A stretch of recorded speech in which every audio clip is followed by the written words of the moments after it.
So the audacity of my project. Let me show you what's up.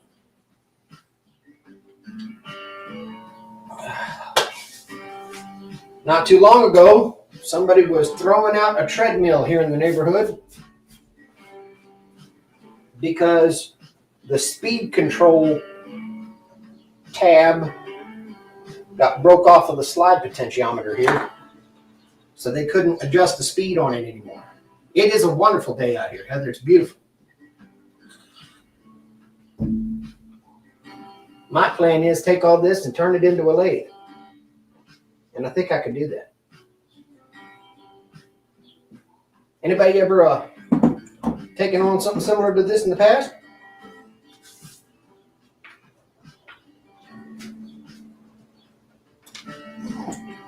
These things can get a little squirrely if you don't really know what you're doing. I thought I'd walk you through my thinking here. So what I pulled out of the treadmill that was busted was this, which is a 2.25 horsepower, 130 volt permanent magnet DC motor. DC is important because that gives me the ability to give variable speed control, and it makes it reversible. So depending on which way I decide that I want to mount the lathe, like if it goes this way or it goes the other direction, I can change the rotation based on that. This is the speed controller PCB. This one happens to be a very popular model called MC60. They're pretty easy. They've got diagrams on them to show most of what you're doing, but I honestly left a lot of this already hooked up from inside the treadmill so I can eliminate the guesswork. I already know it's all plugged in the right spots. The only thing I disconnected was the motor here. I kept the fuse, of course. Like the builder says, I have a wire stripper that I built off an old treadmill. There you go. And I kept the step-up transformer. So we're good there. Next thing I know, and I found an old light switch that I'll use for the on-off. Because the speed control I'll do with this. Well, actually, I need to find a different one. This is, for those of you that don't know, this is called a potentiometer. It just basically changes the amount of current going to the motor to change its speed. Everybody's seen these all over the place. The most popular one you've seen in your house is a volume knob. Those are all potentiometers. And they have a positive, a negative, and a wiper that lets it change the signal depending on how high or how low you set it. Anyway, first thing is, let's make sure I got all this wired up and that it runs correctly. And then I can start figuring out the ins and outs of the lathe itself. I need something to work as a rudimentary headstock. Get this up off the bench so it'll turn. 2 seconds thinking about what I got around here.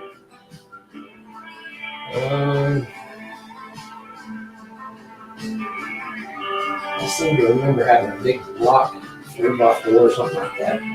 If not, I got a couple of 2x4 blocks I can do something with.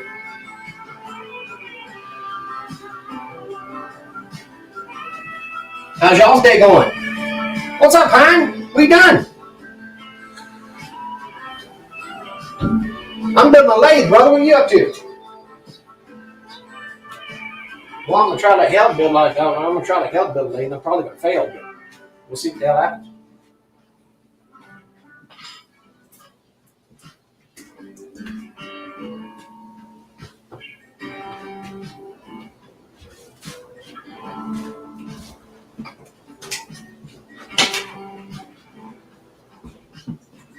Headed back to the house. What are you out and about doing? If I take 2 4s, 2 of them, and add a piece of maybe something like so, and that gives me right about the right size.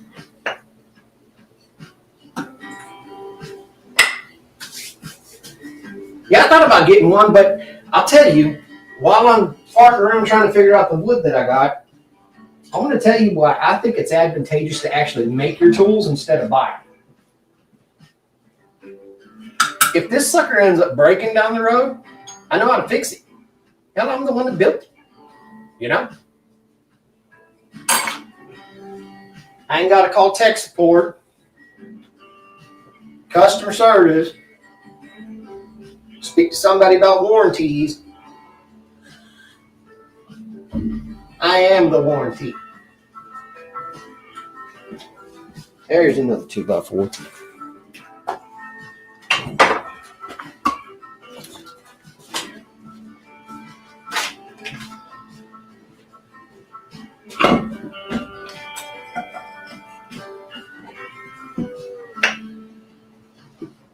That's a little on the thin side. What else I got happening here? You're good.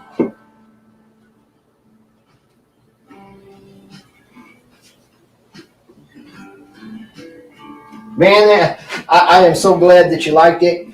I think he ended up, at the end of the day, because broken fingers, missed his chance to get the box. Because he had to step away. I'm really glad. I talked to him on the back end, and Daniel's going to send that tool set over to Broken Fingers so that he could win something. Granted, it ain't as fancy as his box or whatever, but that does something for him.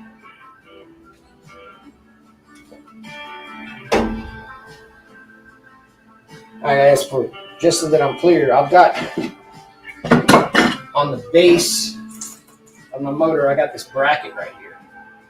And my plan is to put something together here that I can bolt screw to the bench, something like that, so that I got it up off and I'll be able to spin so that I can do some bench testing and make sure I got everything wired up right. So I'm wrangling together some wood to make just that happen.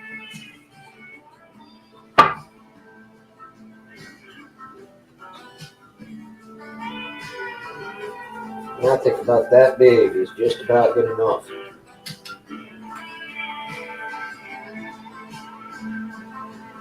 I know most people do it, or don't do it, should I say. Whatever you're watching on, if you would, turn your volume down for just a minute, because I'm about to kick the miter saw on and I don't want to hurt your ears.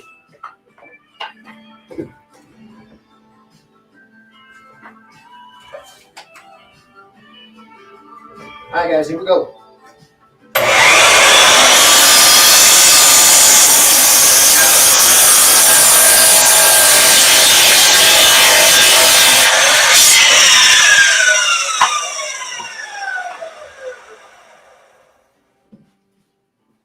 Sorry about that, y'all. I wish more people did that, though. I don't know why it'd be so hard to tell somebody I'm fixing to get loud so that everybody has a chance to do something about their volume. Let's trim that down.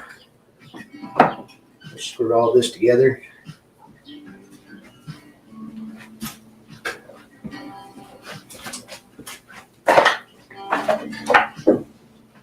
One more time, y'all.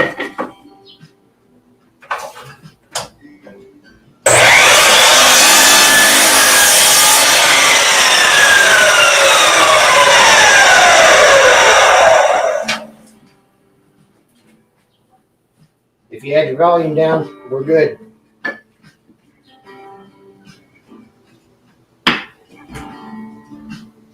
think that's going to be just enough.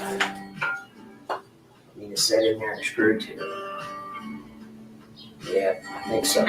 So let's put these together.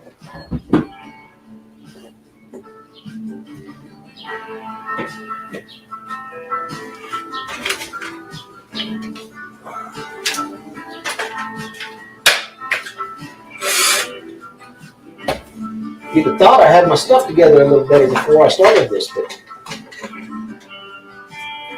honestly, this is really impromptu. I mean, I was out here, I figured I was going to fart around, and might as well just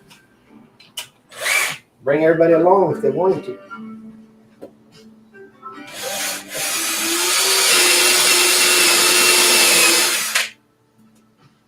That camera seemed to work the hoot. Second here.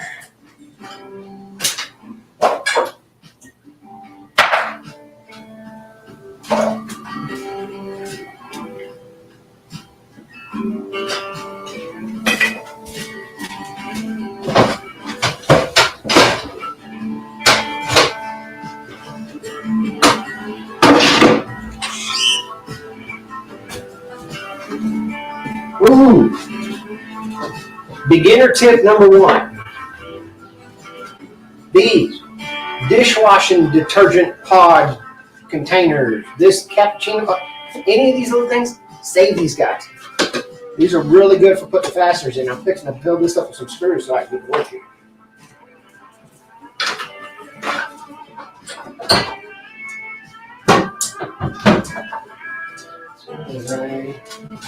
Some screws.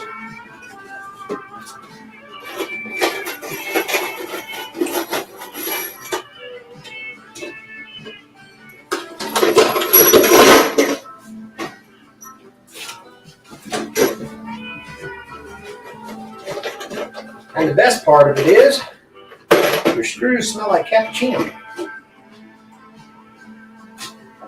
which is always pleasant.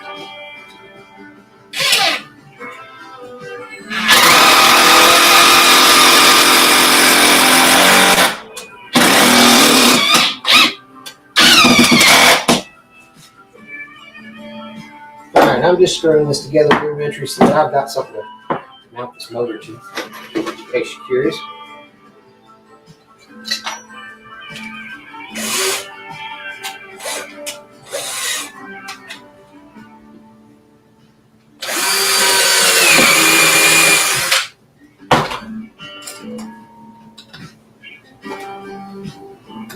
Anybody else working on anything today? Or just farting around?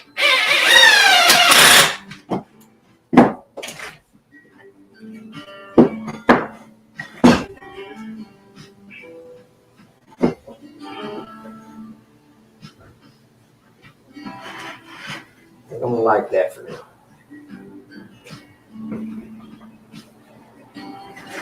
Run a few screws back here.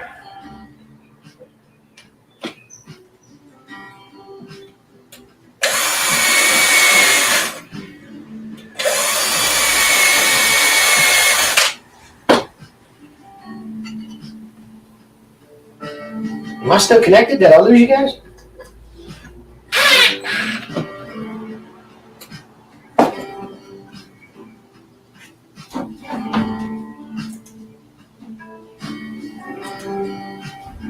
Yeah, you're still there. I'm trying to Frankenstein a camera stand. Now that I can help you with. Or at least I can show you what I did. Give me a second.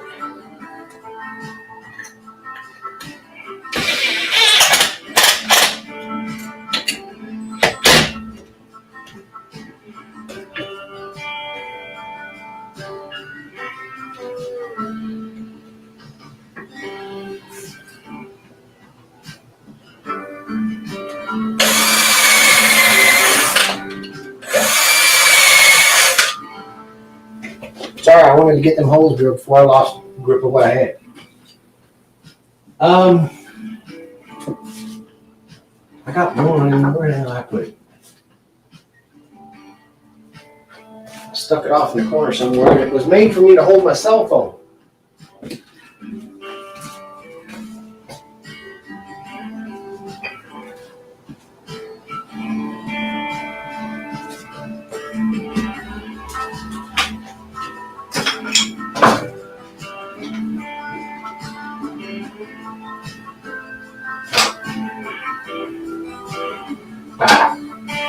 Come on now. I can hear the spirit of my dead granddad in my... If it's a snake, it jumped up and bit your ass right now. Alright, I know.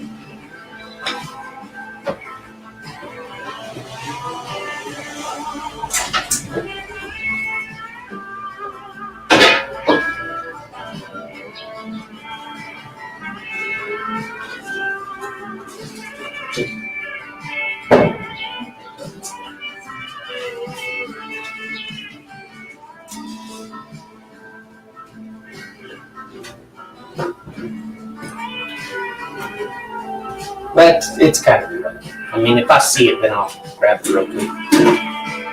You guys ever have that moment where you find such a good storage spot to put something that you forgot where the hell it was, and now you can't remember because it's not so easy to see because it was such a damn good place to put it, and now you can't find it? Yeah, that's where I'm at. I got some Romex wire. I can show you exactly what I did. I found some aluminum flat bar, probably about like this, real thin stuff. And I have a little flat bar though.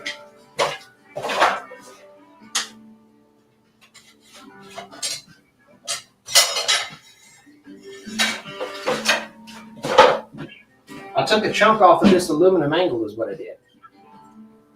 And once I cut it, I bent it into this kind of profile. Bent that to the width of my phone, bent back past 90, and then came back like so. And then I cut it right here.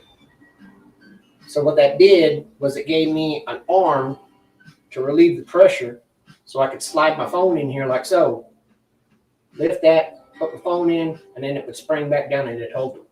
And then right down here, I'd screw it to the top of the tripod. Does that make sense?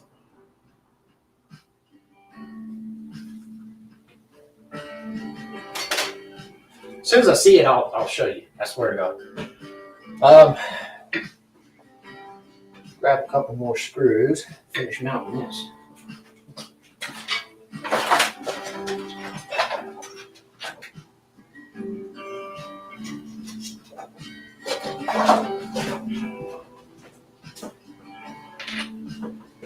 I bet you guys can tell I'm a little bit of the spectrum. I'm all over the place half the time. Drives my wife nuts.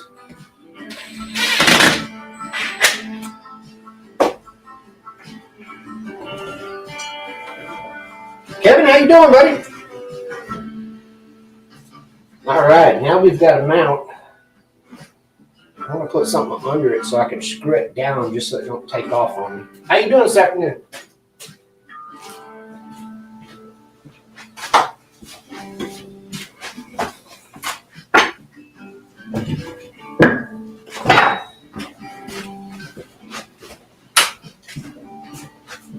Here's a drop from a fence picket.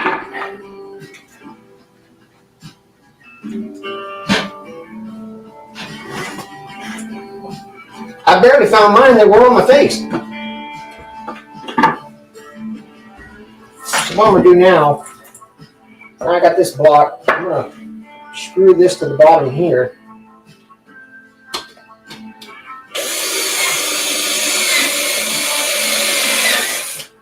And that'll give me a way to screw it to the bench, because I'll have a flange. Well, you can laugh at me if you want, Gavin, but I'm going to build a lathe. Or I'm going to try to. I'm going to fail like hell.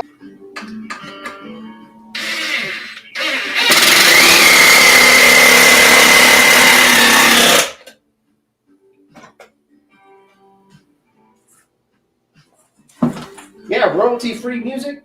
Yeah, you can look it up. They it's not any tracks that anybody's familiar with, but it at least is some ambient. Like this is just instrumental. Somebody picking a guitar. I mean,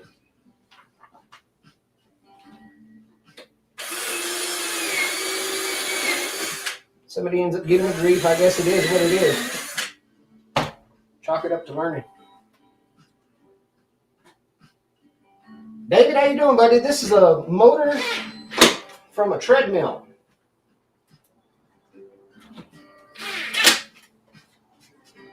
Catch everybody else up what I've done. Somebody was throwing out a treadmill because the speed control little tab was broke on the slider, so they couldn't turn it up and down.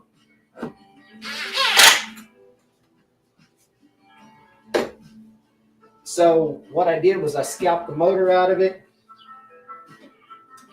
the speed controller, which in this case is an MC60, the step-up transformer for the motor power, the fuse for safety, the potentiometer or what was left of it because it got snapped, of course, and I found an old power switch from my home electrical stuff. We'll get this wired up, make sure I can get this turning. Hey, Alex, what's going on, buddy? And I'm going to do my best. See if if I can't get a little rotational energy out of this guy.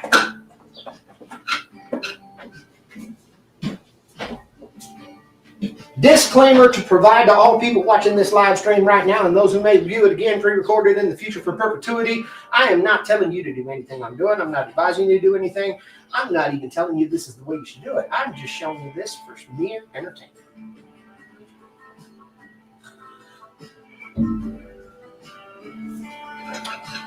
Okay. Power switch is off. And I've got positive and negatives.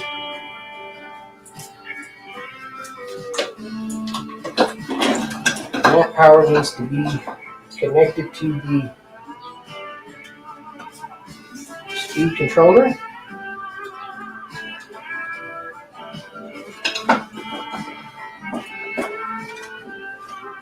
The power switch is wired into the negative there.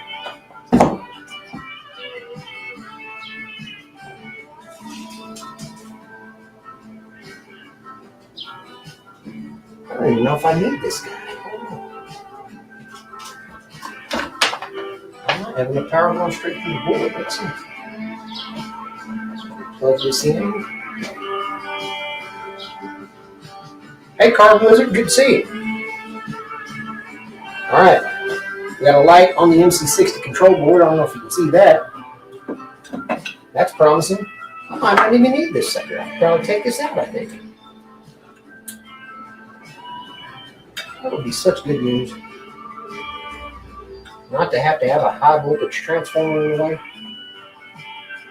All right, let me find my potentiometer slider. Let's see what happens.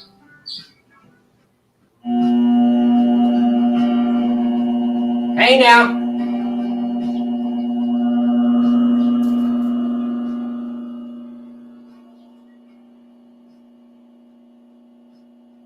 I think we got a winner. So let's cut the power.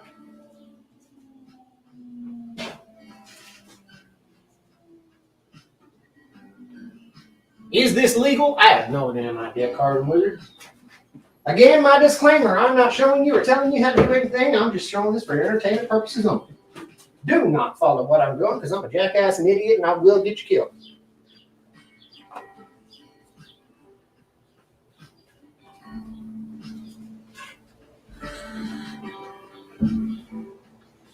All right.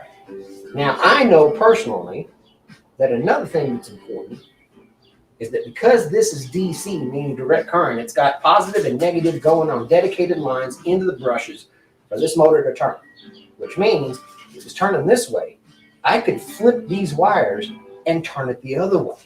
So let's try that out. We'll reverse the polarity. See if we end up with a turn going this way. Contact. Engage your safety sequence.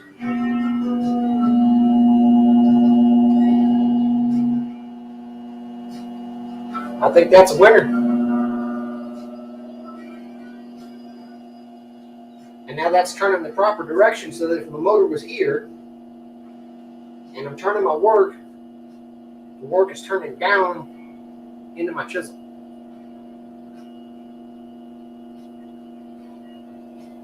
We do. We are working and humming.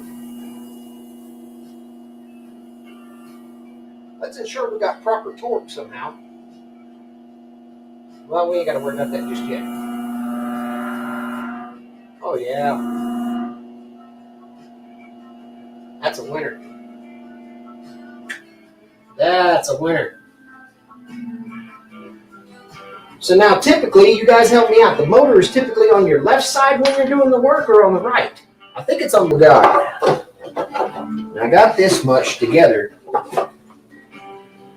And I know y'all can't see what I'm doing.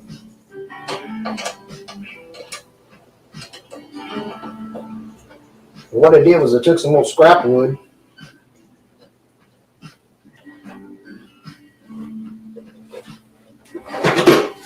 And I built myself a couple of ways.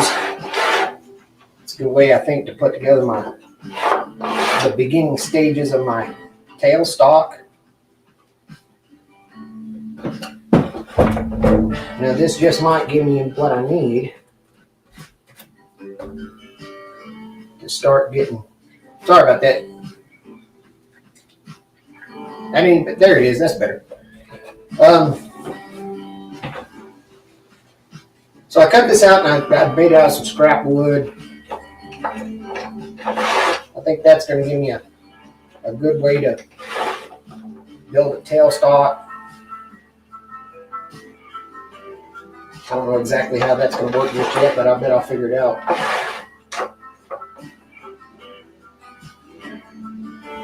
Then my idea is, I guess, we take this motor. Thank you, Carbon Wizard. Take this motor and probably mount it here, facing the other direction, which means I'll have to reverse those poles on the DC motor again.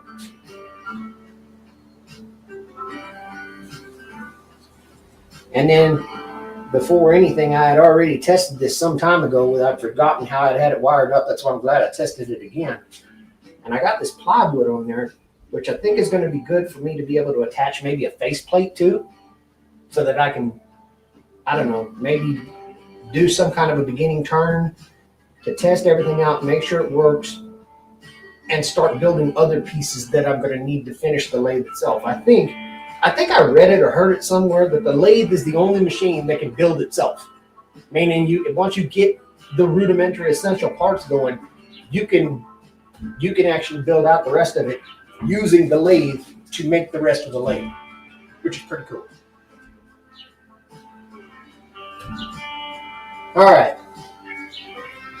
Now the reason that these are there is, number one, give this some rigidity, and number two, that'll give me a hidey hole to put all of this in here. Let me trace this down. I don't even think I need this. I don't think I need that transformer at all. Doesn't seem like it.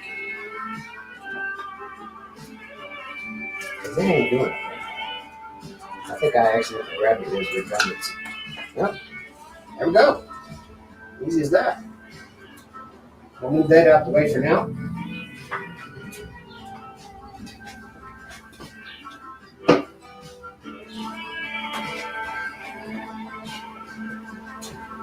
I wish I knew more about it, because I'm wondering if that transformer was taking load off of the PCB and delivering power here, so that I don't end up burning this board up. I don't know. Well, I guess there's only one way to find out, right? Not to it, but to do it. Oh, maximum effort. Let me go get a water. I'll be right back, y'all.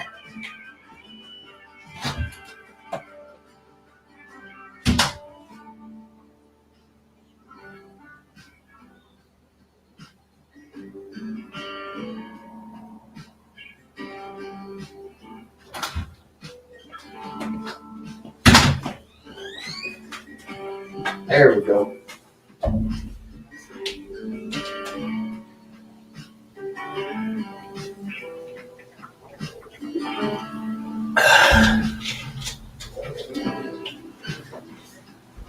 Exactly. What's the worst thing that happens? I end up burning up a treadmill that I got for free?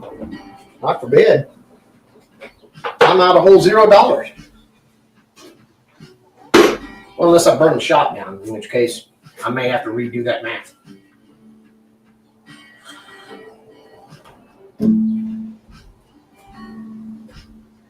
Now, in all seriousness, once again, if I'm doing anything that you find is too sketchy, or if you see anybody on YouTube doing anything that you would try, that if you tried to imitate it, you think it'd be dangerous, don't do it. There's 1,000 other ways to do things besides the way you saw. Engage a bit of critical thinking.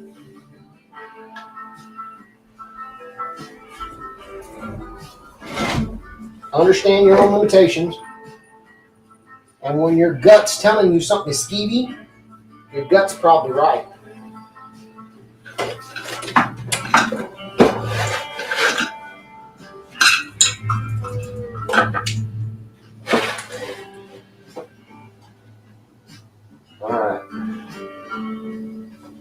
challenge here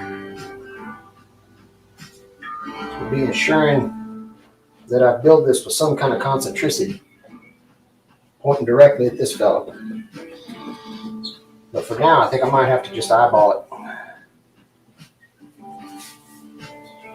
As I am prototyping at the moment,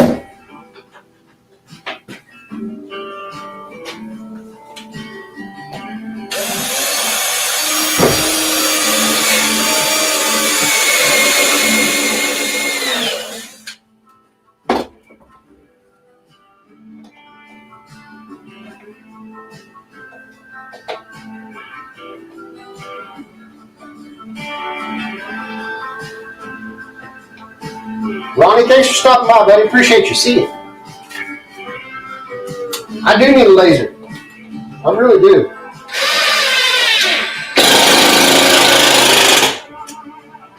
But for right now, I guess I got this.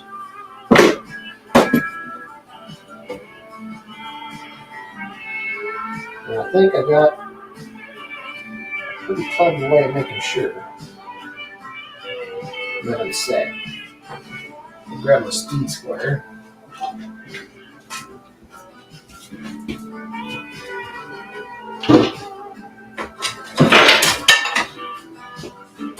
This will be in no way perfectly calibrated, but at the very least,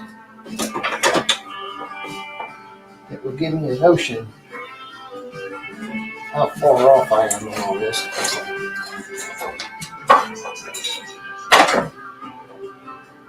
And that ain't looking too bad. I think just for prototyping, I'm gonna lock it down right there. Appreciate you, Carbon Wizard.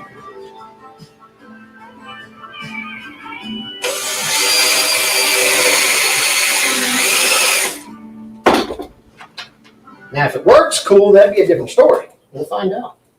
Bring home more for less and cash in on sales savings at United. Side kit with all the ways to save all in one place. Shop our weekly ad specials to get the best prices power on cord out everyday from under essentials. there. Enjoy rewards Move that and more along. savings every time you shop. Like huge. Let's get that out.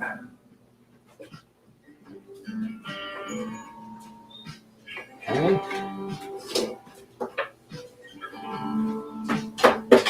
I need some kind of a stop.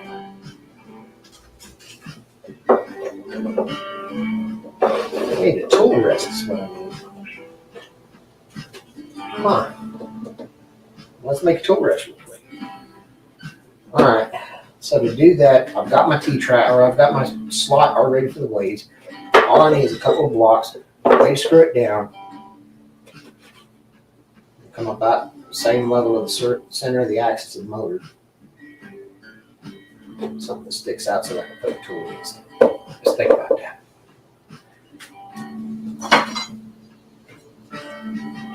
Well, there's the angle that will go on top of the tool rest right there. That's a winner. We'll earmark that. That's the tool rest. Okay.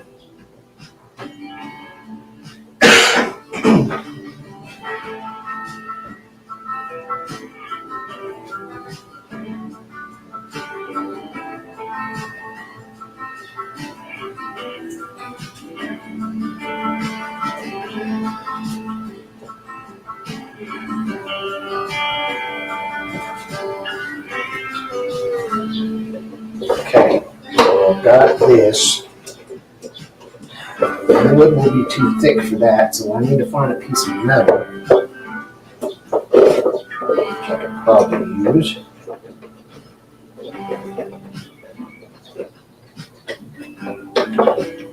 You know, David, that is something that I wanted to bring up. I will not. It is my intention at this point that I will never charge for showing anybody how to build anything. Hey, Carrie, good to see you. I know there's all of those guys hawking and peddling their plans and $20.99 and whatever the hell. I ain't gonna do that. Ain't no need. I mean, to me, that's gatekeeping, and I think it's kind of stupid. Oh, I didn't do a lot, Pine. I just got it up on this box with the lathe. You didn't miss anything. That's fine, Carrie. I'm just glad to see you. Congratulations. Carrie and Pine both won a beautiful box from Bearded Viking last night.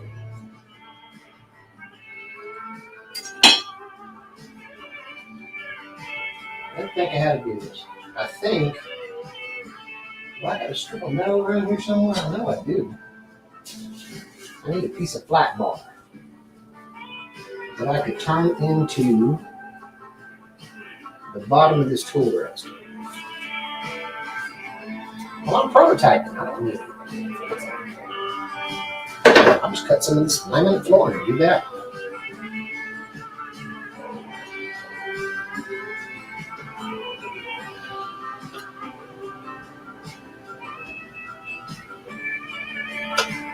I reckon we'll put a couple holes in it. Maybe a little slot. That'd be thin enough. Yeah. For those of you that are watching, again, I said it before, I'll say it again. Most people do not do this. If you're watching, could you please turn your volume down a little bit? I'm about to run this chop saw and I don't want to mess with your ears. I'll give you a thumbs up when I'm done. And it's clear to turn it back up.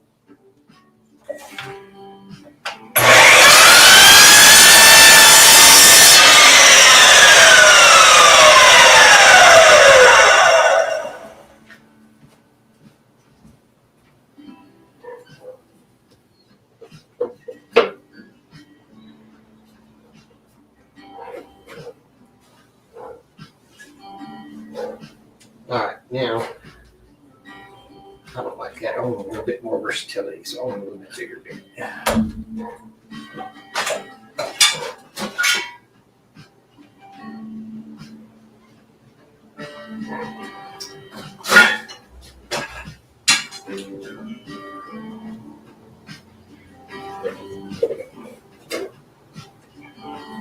Now, what I intend to do, well, yeah, it needs at least a little slot. So I got some maneuverability with the tool rest. So let's blow a hole right here real quick.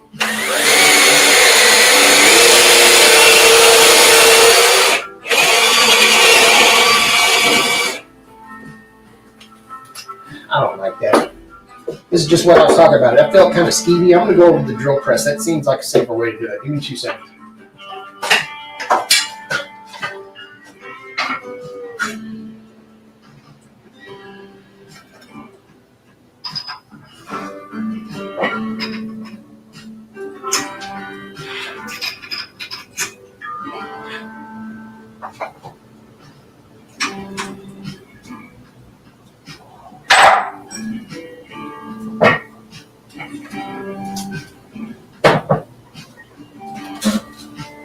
Oh, wait a minute. I got a block right here. Hey! Watch out, man.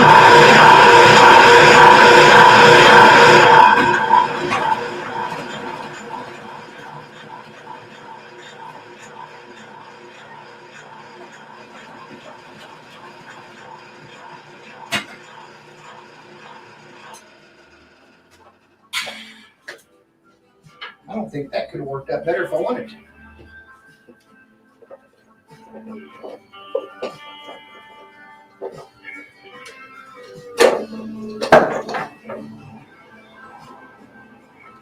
Alright.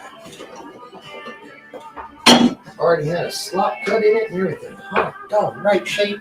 I must have been prototyping on this before, I forgot about it.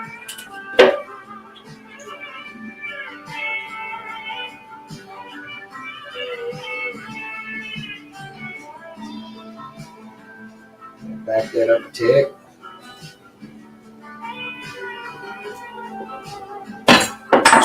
Yes, sir. Yes, sir.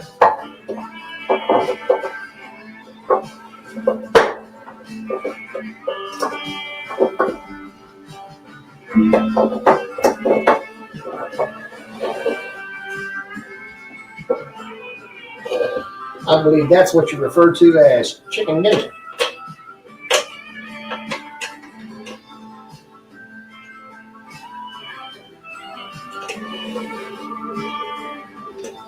Yeah, there we go. Got a little something going on.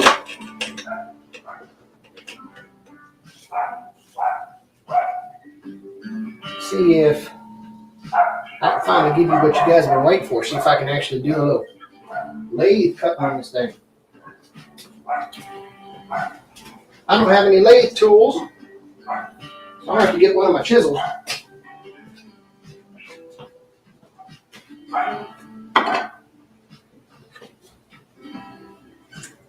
I'm either gonna love this or I'm gonna regret it for the rest of my days.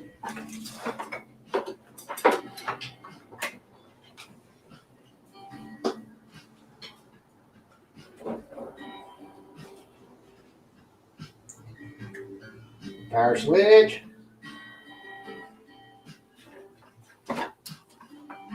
Potentiometer's right there.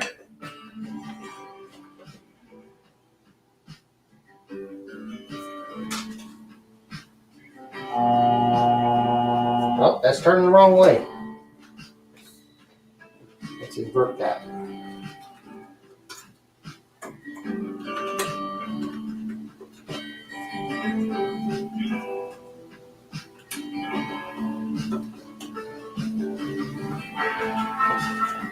And because it's DC power, it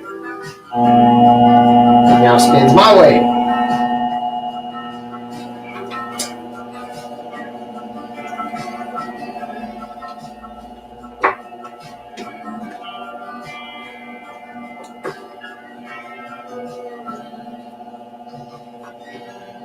Let's see how she goes. Well, I bet y'all want to see a little better, don't you? Can y'all see all right? I got it out of a treadmill, Carrie.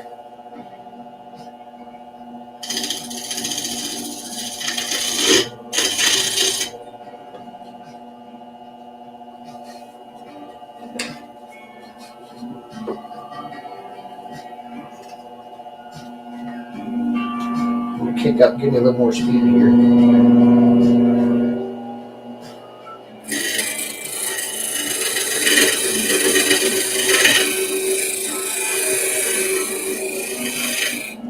You know, before I do that, hold on.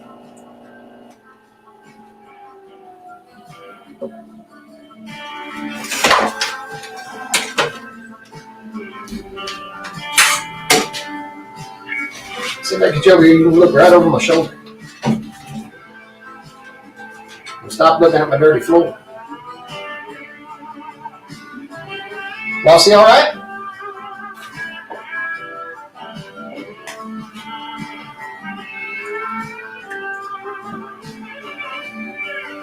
Let's make her happen, Captain.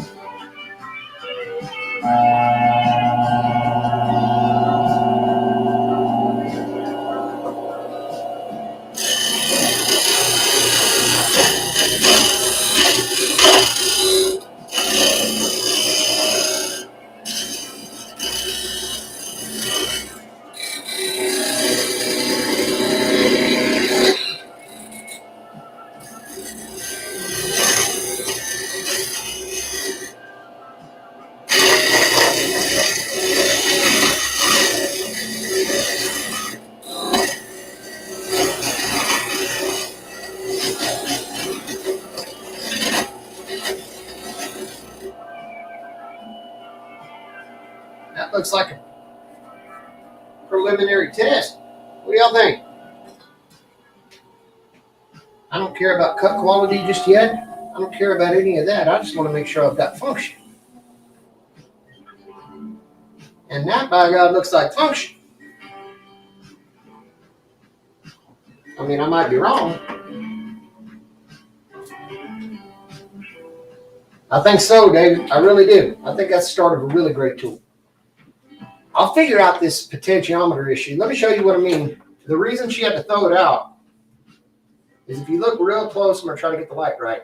There used to be a tab that came up here that held a button, and you'd slide that up and down in order to control the speed, but it busted and it snapped off flush. So now I got to grab it with my fingernail, and it'll still slide. The potentiometer still works, but at the end of the day, this is an optimal. I'll have to find another potentiometer, which I know if any of you are familiar with my channel whatsoever, everybody's first propensity is to go say, well, I'm going to go look on Amazon and go grab me a potentiometer. That's not how I operate. I'm going to see if I can find an old busted radio, the most popular or the most common form of potentiometer that everybody's familiar with is a volume knob. If I can find a volume knob and then wire that in here, it'll serve the same purpose and do exactly the same thing. It's just this happens to be on a slide rather than on a knob. So that's not bothering me just now. I got a proof of concept. The sucker is working. That's a lathe. That's a doggone lathe. How about that? With an adjustable tool rest. Now granted, I have to do a lot of this a whole lot better. But I think I'm pretty doggone stoked. That was a lot easier than I thought it was going to be. I don't care. Let me get over there and read it. I'm blind as a bat. Yellow heart, red, yellow hope. Oh, you tried to do emojis and the thing screwed up. Okay, I got you. I know what you was trying to be, though. You was trying to do different color hearts. I got your sentiment. You're good.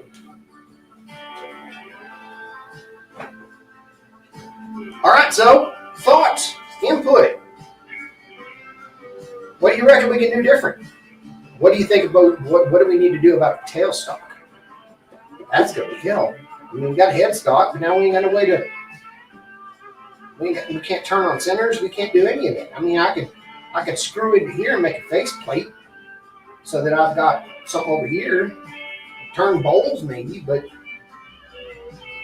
they ain't gonna be worth damn for long. I'm gonna want to do spindles.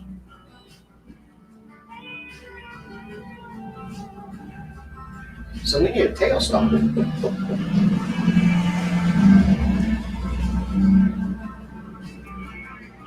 Now let me think. I think I got some more of these pieces of all thread with threaded inserts.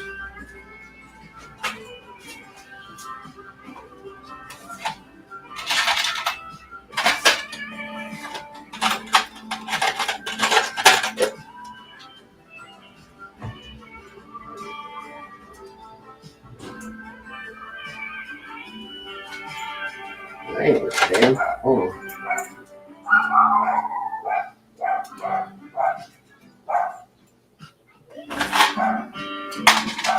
Ooh, y'all know what else I got to do today? I got to build Mama's Mother's Day present. I don't. She's going to have my ass. Better figure that out pretty quick.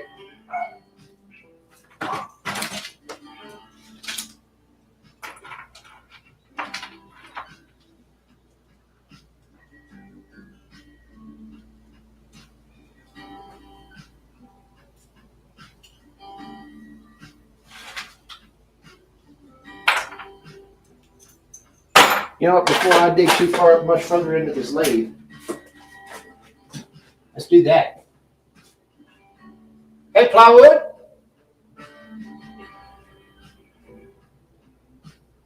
Watching the archery tournament. Woo. Thanks for stopping by, buddy. All right, here's what we're going to do. I'm going to put this lathe to the side for a minute. Well, I might leave it up here just for the sake of maybe getting a thumbnail out of it later or something. I don't know.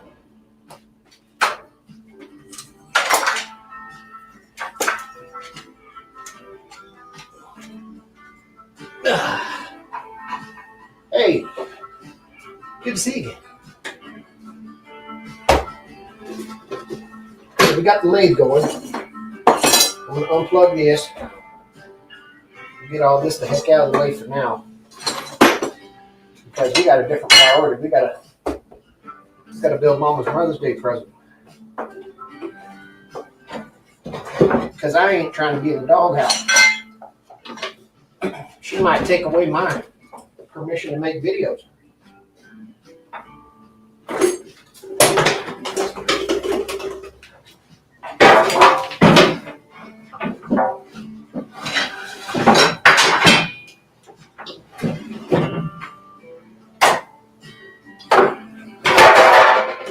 There we go. Yes, mother gives me permission to make videos.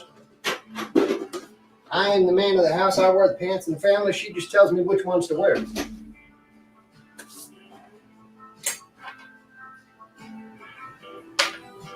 What are we going to make for Mother's Day? Let's figure it out. That big pizza plate.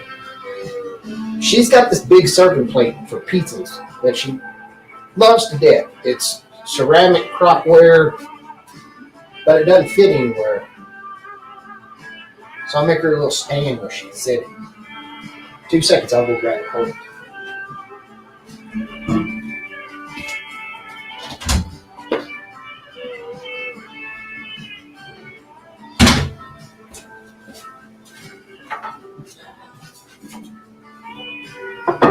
There she is.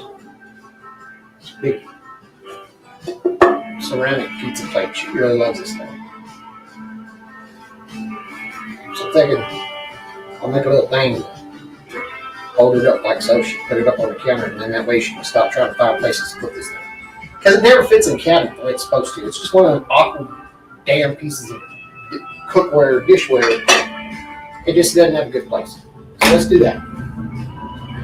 So let's start with, well, it's not that hard to devise what it's going to look like. A pair of arms with some tabs to hold it. A hinge. Let's get a hinge.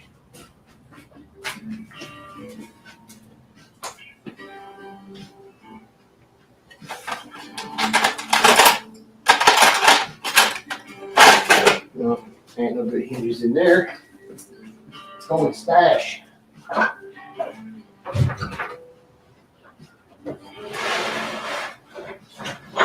Oh, yeah, baby.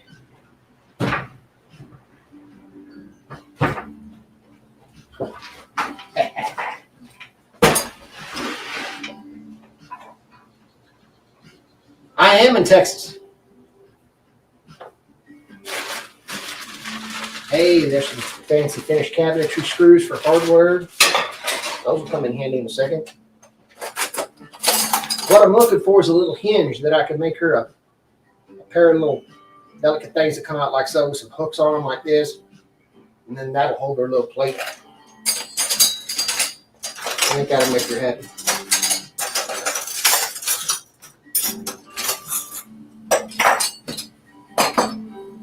Robert G, good to see you, friend. Tell the truth, how big is your container full of random hinges and drawer pulls and crap you've collected? Or am I the only one?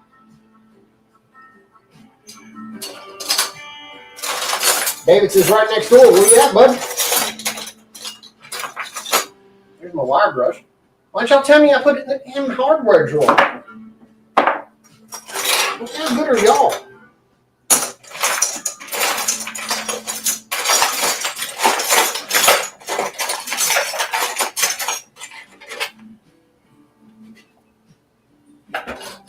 That looks like a winner.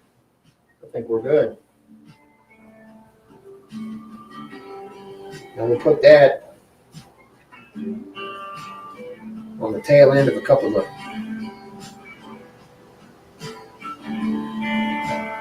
Now this is interesting.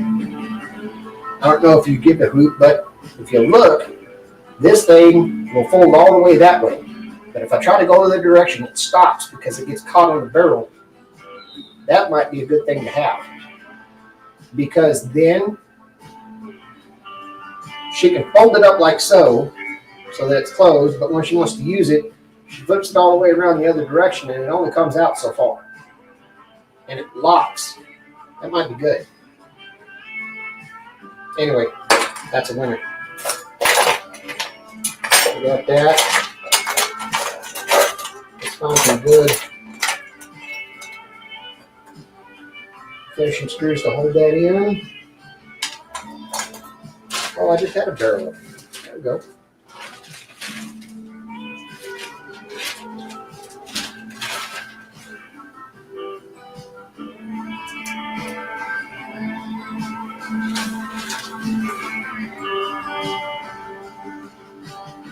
For those of you who aren't familiar with my channel, what I'm doing right now is actually the meat and potatoes. It is the spirit of what I hope to teach everybody else to be able to do. It's ingenuity and making do with what you got. I started this on New Year's Day this year with a couple very simple premises. The first one, to leave an archive for my sons to be able to come back and ask Dad how to do something once I fall over dead. They can always come back and check with me, and I'll try to teach them what I can teach them. And I left all this on the damn thing.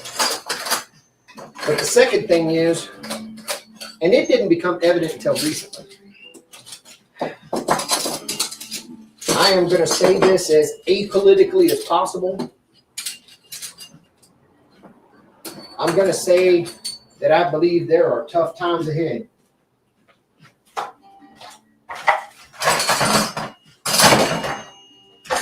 And I feel pretty confident that me and mine are going to be fine. And the reason I can say that is because I grew up with the luxury until I was 12 of being around my great-grandfather.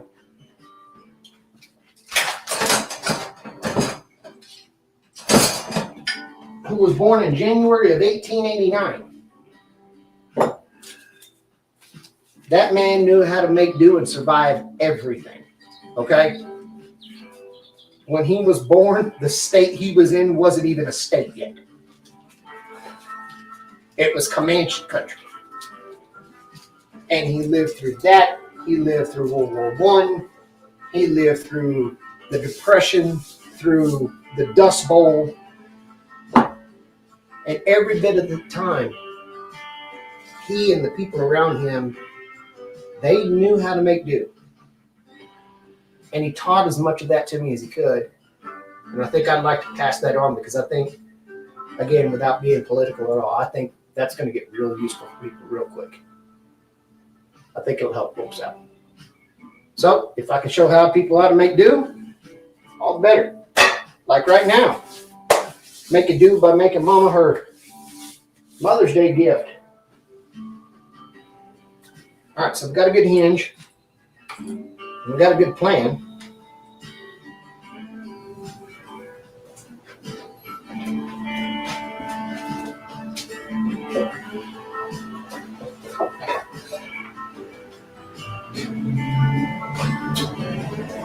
Now we need some wood. I ain't got no wood. You're right.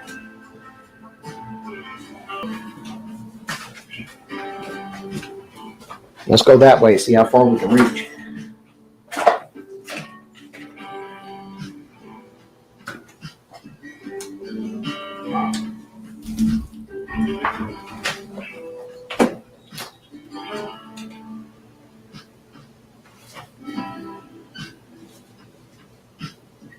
Did that make it any better? I heard somewhere that covering it up for a second makes it refocus and get its eyeballs back.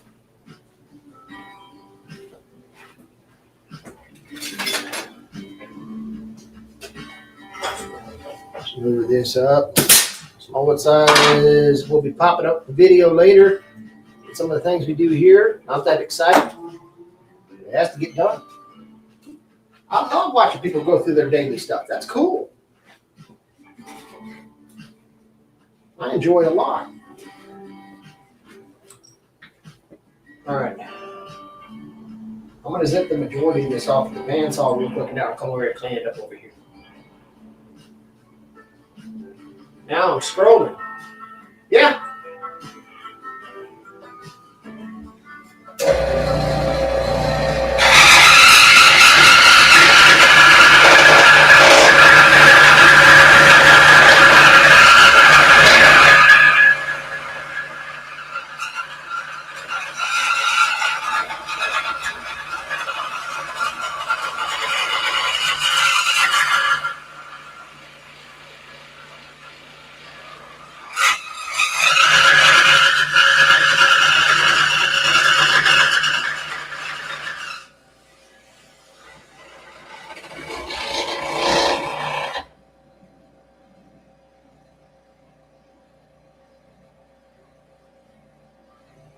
Small Woodlot, I think is the name of his channel.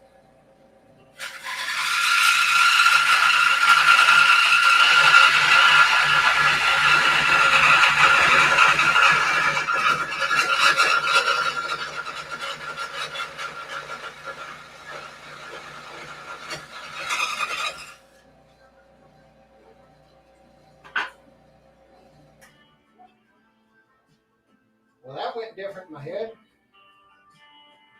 Maybe I shouldn't have cut the doggone screws I had out. Let's hold it together. It's all right. I think I got a plan. There's famous last words, right?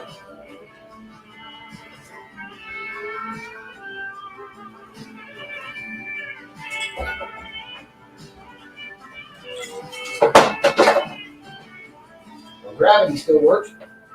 Let's see what the scroll saw does.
Okay.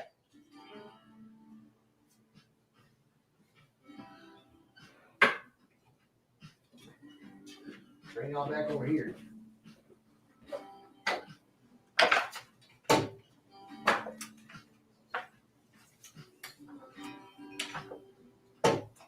Did I ever tell you guys that I suck at this whole videography stuff?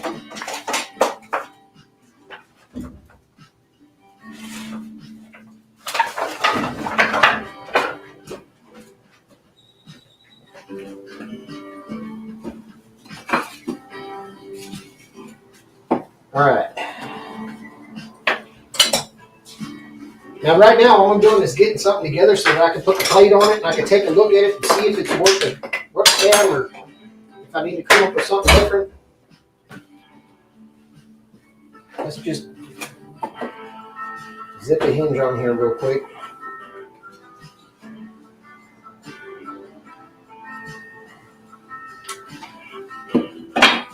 I guess I'd love to be able to let him pick my brain. If any of you want to, you're more than welcome. I think I pinned at the top the link to the StreamYard if you want to jump on and talk to everybody. It's up to you. The door's open. Come on in the shop. Say hi to everyone if you want to.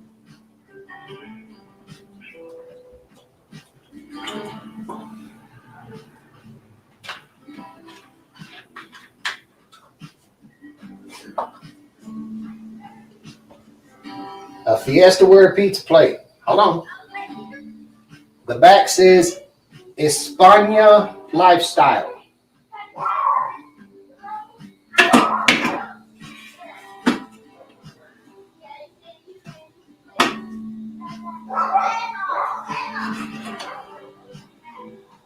Okay.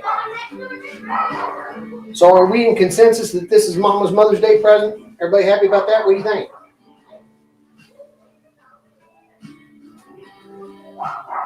Given that says Fiesta-ware in your post, Robert G, and this says España, this is probably some kind of damn knockoff. Who knows?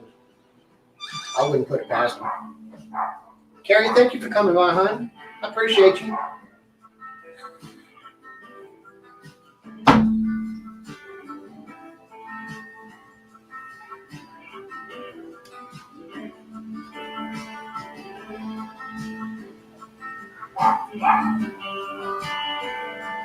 Sadly, yes. I don't have any at the moment.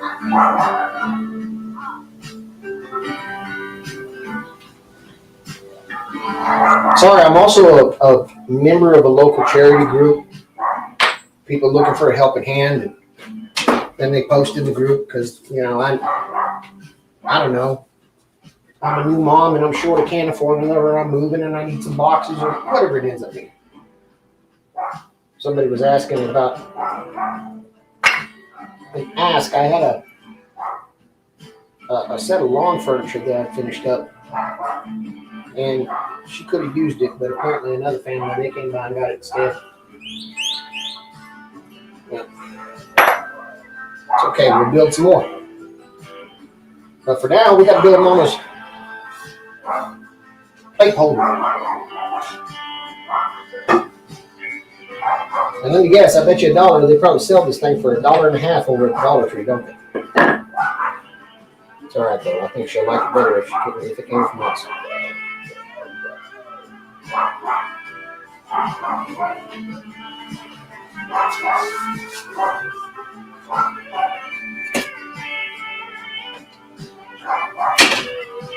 That's kind of handy to be able to hold it, put it away if you want to, but well, and then you can slide it out and kind of bind the plate up in there so it doesn't. That might be smart. All right, let's figure out the final product now that we know this is going to work right. What do I got?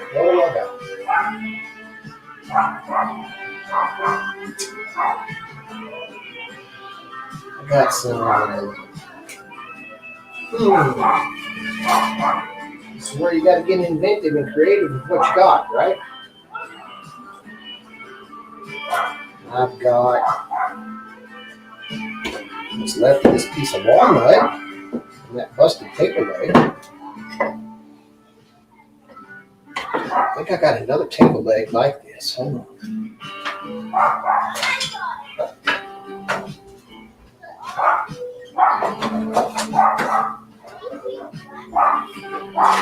Ooh, I got a big honking piece. Hey! The table runner. What do you think? Walnut? Too much?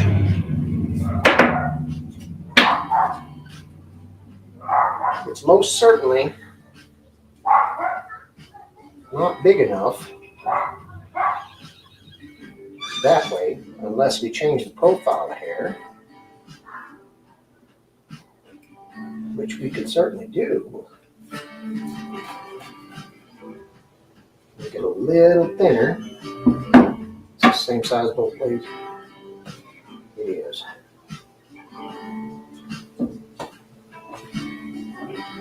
Yeah, you're right. If I laminate them two together, I got enough room. Then I have to mortise or something on this side. I think that might be the idea.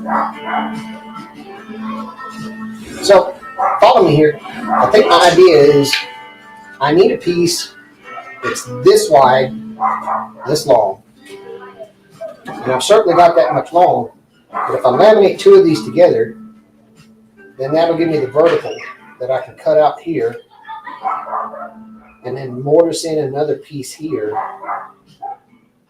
That might be smart. Mortise in another piece this way, cut the shape, and then instead of these rinky-dink wooden tabs I cut there, do something fancy like some brass or some copper.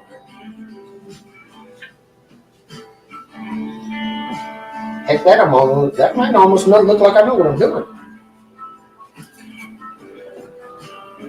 What do you think? Is that a winner, guys?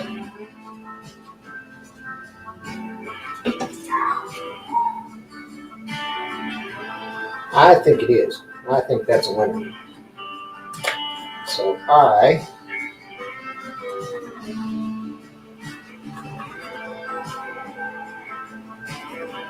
going to cut these guys. Well, save yourself a cut, please.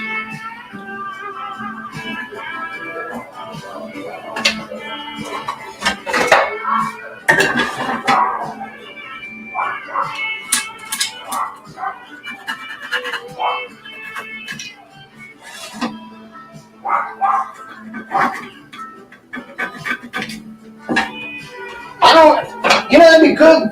Well, but I don't know if I have any damn maple. Oh, let me think. What do I have that'd be like me? Some kind of light straight grain wood. Hey, what are these?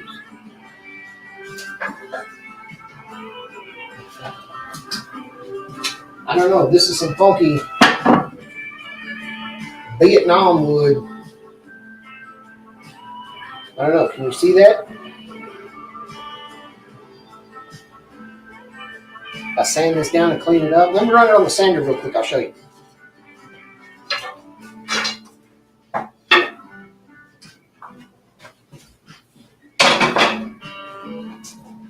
don't know what you want.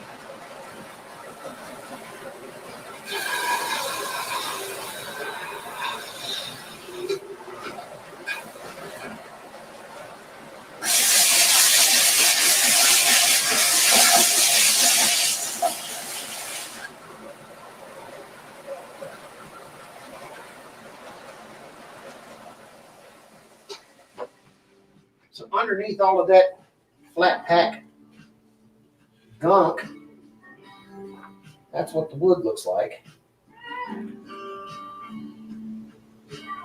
I mean, I'll have to scrub it off, take the finish off. Let's go upside. What do y'all think? Two of them together? Here's the raw wood side of it.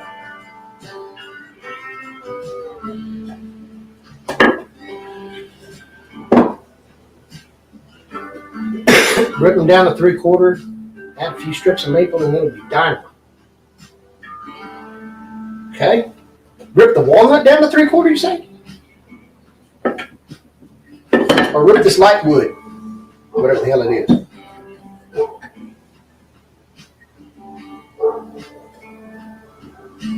Okay.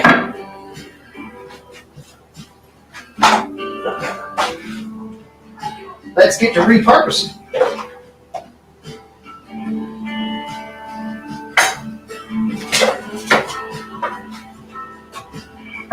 And I bet there's at least one person in the contingent watching live that going, what the hell are you doing? Just go buy wood. Stop being stupid. That's not the point. The point is there will be a day, or there could be, where that's not going to be a luxury for somebody. Mostly. They did add a little bit of glue. Y'all thought I was going to say add a dab of glue.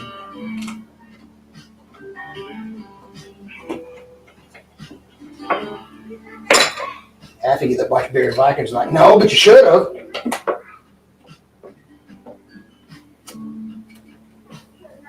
I can't. That is the proprietary trademark of one Daniel Hannes. I cannot do that.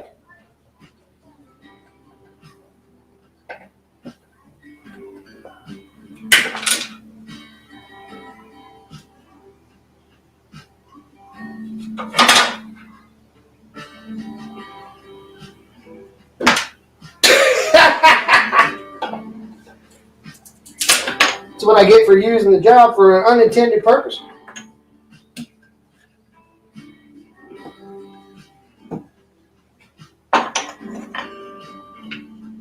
I smoothed the edges, brought the hell out of that thing.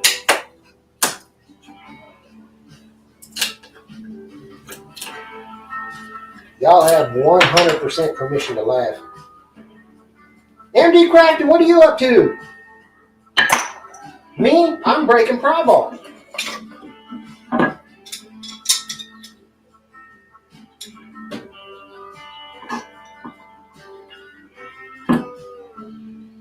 Let's get these little guys out of there.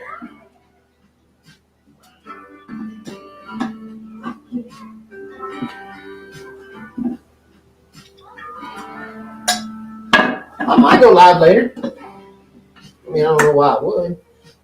I suppose it wouldn't hurt nobody's feelings if I did. I need a different pincher. So a different way to get that off.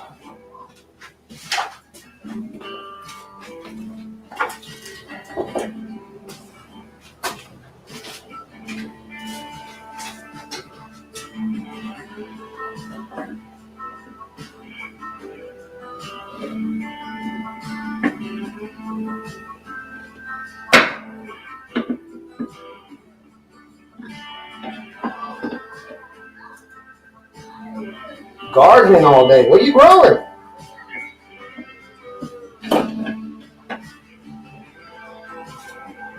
I'll find one of my junk chips.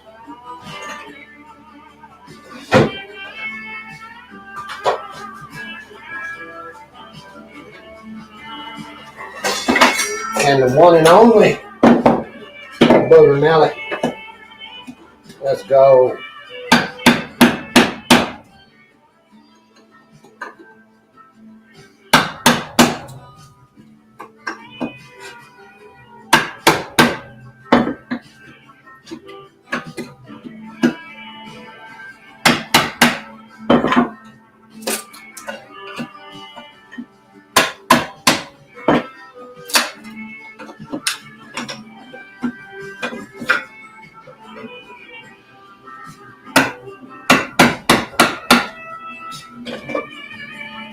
It is.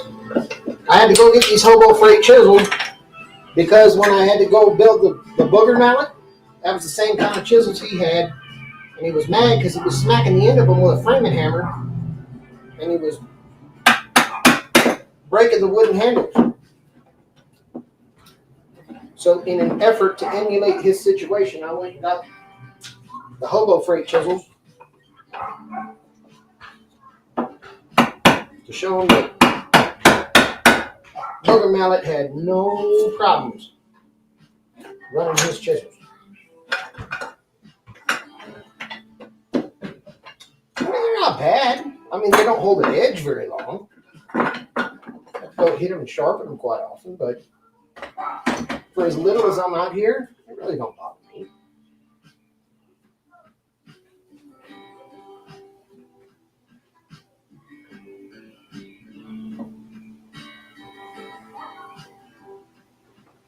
What we've been preparing in the garden, we're going to grow tomatoes, cucumber, squash, butternut, pumpkin, carrots, beets, peas, different kind of salad.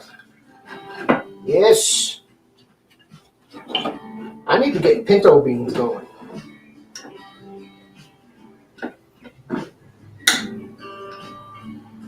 I do eat quite a bit of pinto beans and refried beans, a lot of Tex-Mex, a lot of Southwest cooking. So we go through a lot of beans. It'd be nice to be able to grow them. And the best part is you really ain't got to do a lot with it. You just buy a bag of beans and just start growing them. They're pretty hardy too. They put up with a lot. Still keep coming back.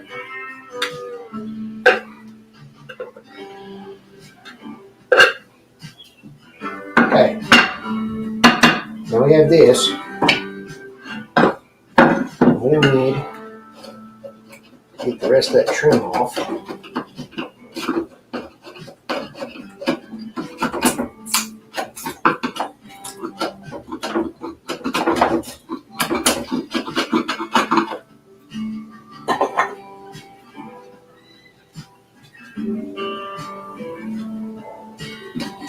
Grabbing this in. Try to grow everything that we can give all my animals to, yeah? That beautiful circle of life. you might find benefit in, I would encourage you to go check it out. Okay. I'm going to give myself a plane stop right about there. Back to the old standby.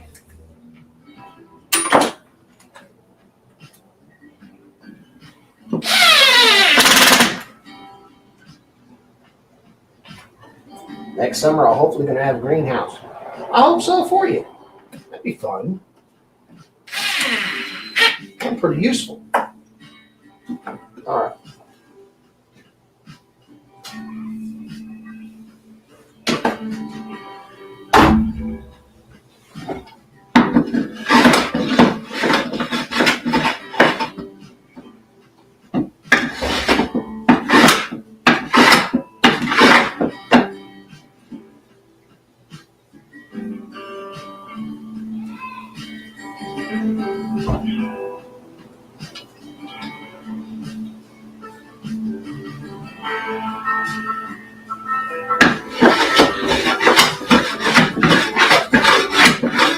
I think it's too much plane for this little piece. Hold on, let me get one of my scrub planes, one of my little block planes.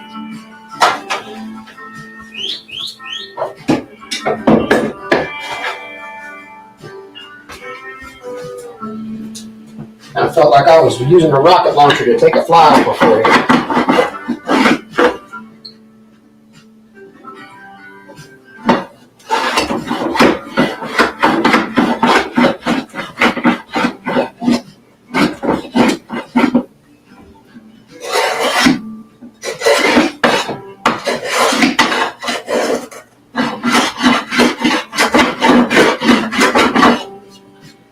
Against the rain.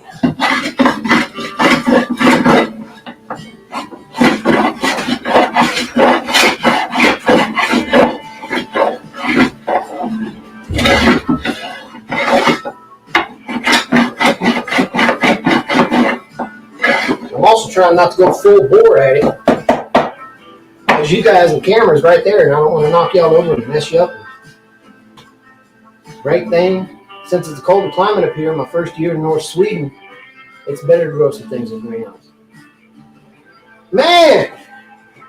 Northern Sweden. I have friends who live in Uppsala.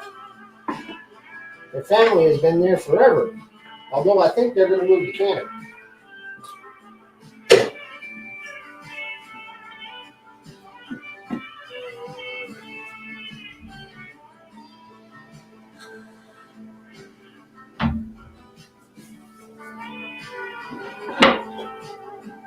I don't know if I want to mess with the hand. Let's just sand this thing down. 2 seconds. Let me try that.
That gives us a much better look.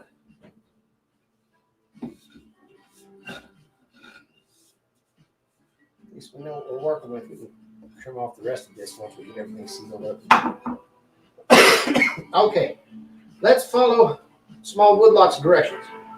He says, rip this down to 3/4. You got to rip the walnut down to 3/4 too? I don't even know if I got 3/4 this way.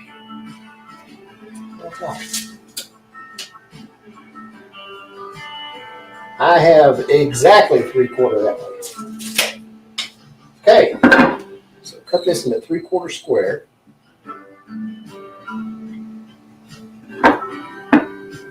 Cut this into 3/4 square. Or leave this long. Complete the lamination I was thinking of doing. Make it 3/4.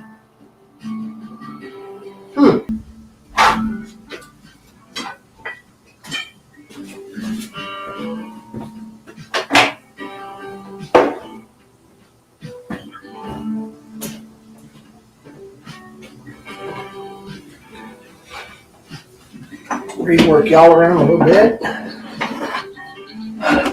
So you gotta watch what's going on.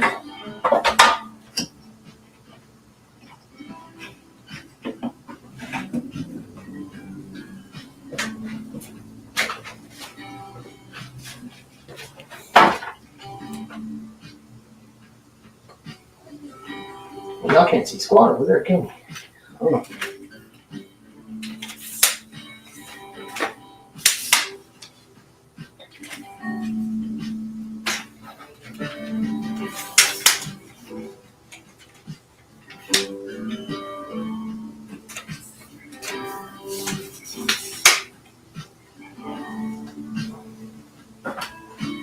That doesn't matter.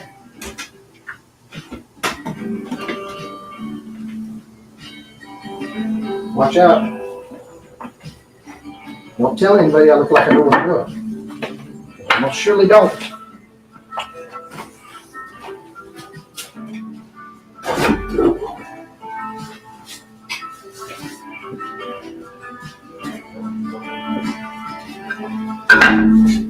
Move our cross-cut miter. If you guys didn't see this video, I have no idea why, but the thing broke off. It's almost 15,000 views. I don't know why, but apparently people are watching. So I must have been onto something. If you want it, it's on my channel.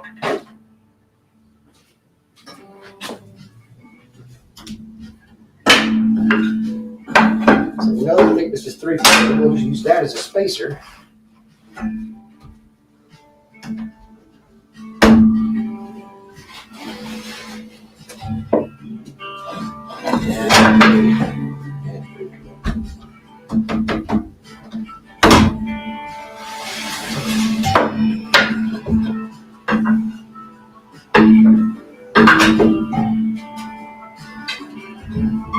All right, folks.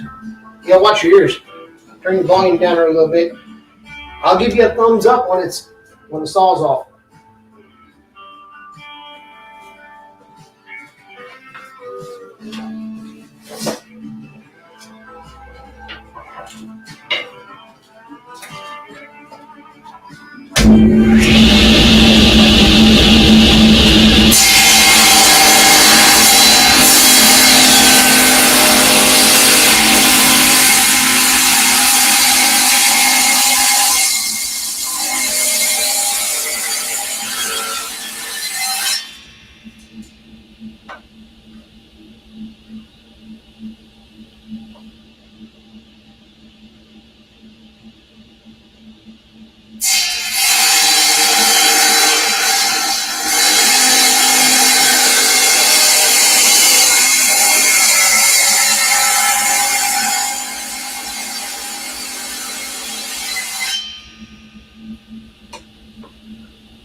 So we got 3/4 by 3/4 strips. It certainly burns like maple.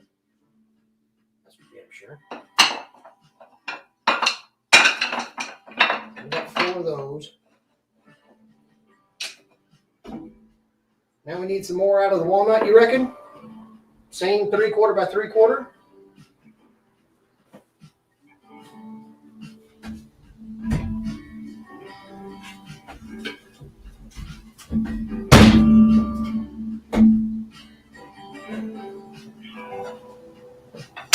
Yeah, I think that might be smart. Now, I know that my prototype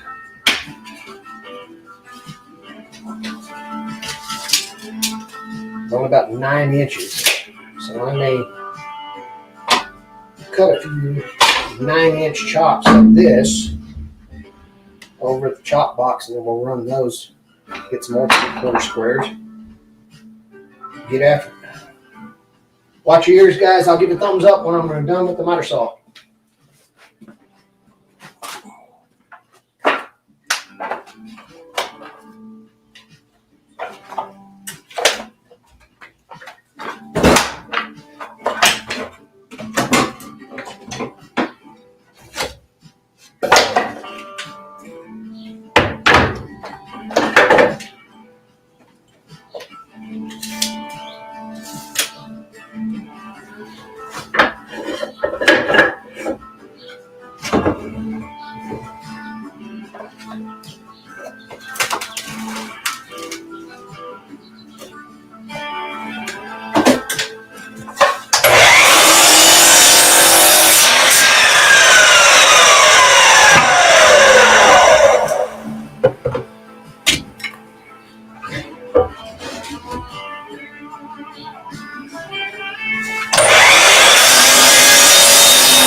All right.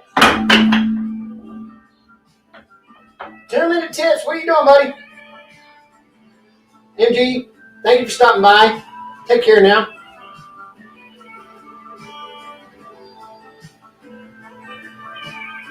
Probably best we don't see this part. What do you mean? What happened? 2-minute turn?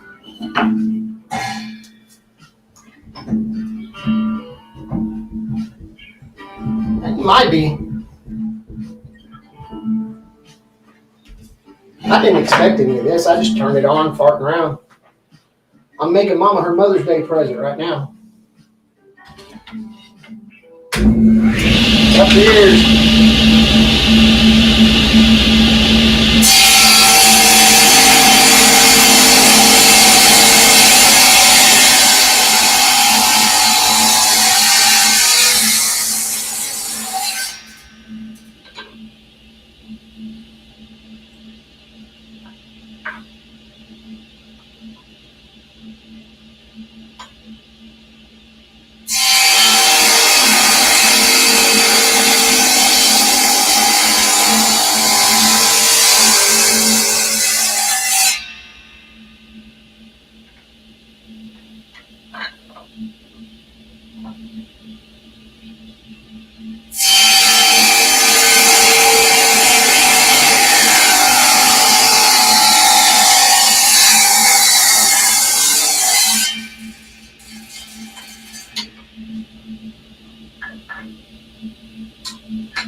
Play you around a little bit. Make sure you can see all right.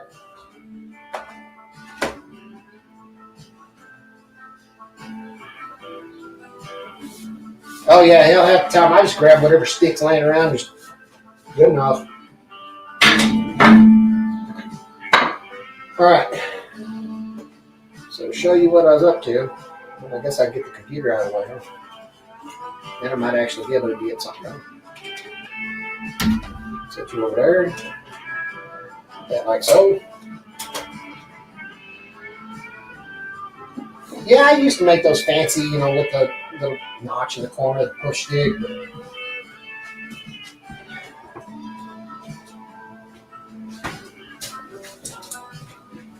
After about 15, 20 years of making them, I felt like I was kind of spinning my wheels.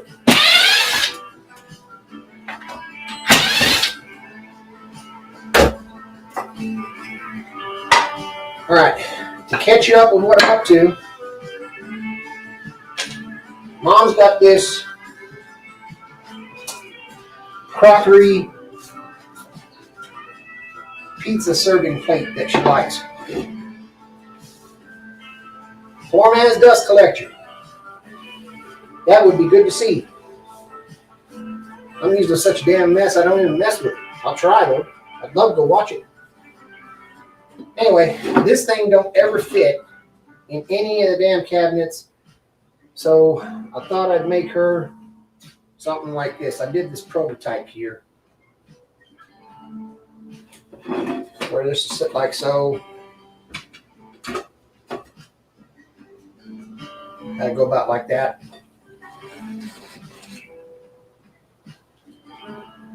Then she'd be able to set it up on the counter and have a place to put it. So this functions. It does what it's supposed to do. So the prototype is right. Now I'm going to transfer that into something perfect.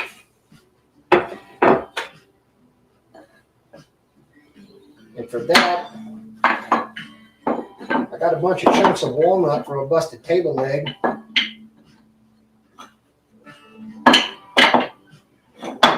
And then everybody said, well, walnut looks good, but you need to laminate it with some contrasting wood.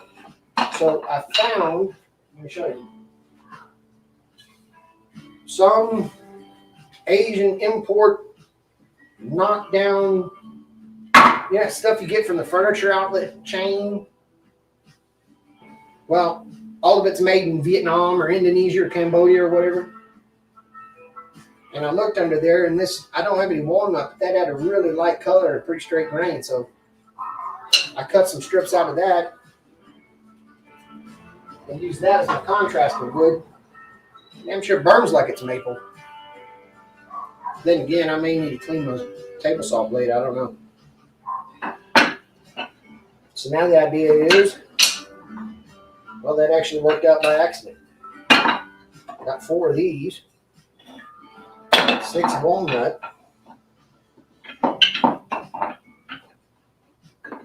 Hey, I might be on to something now. It could be acacia. I have no stinging idea. I know it's light colored wood and it contrasts with this walnut,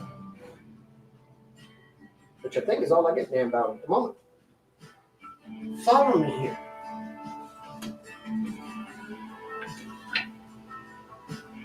Hey! What do you think?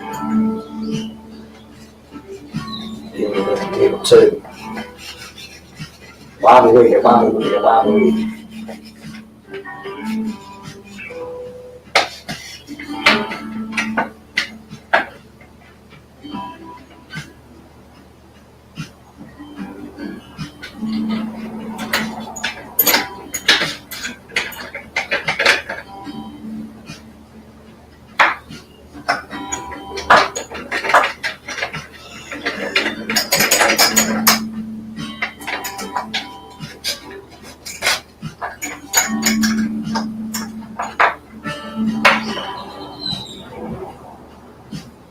Like that would have to be. Okay. For those newbies that may come back after the fact to find some beginner's tricks,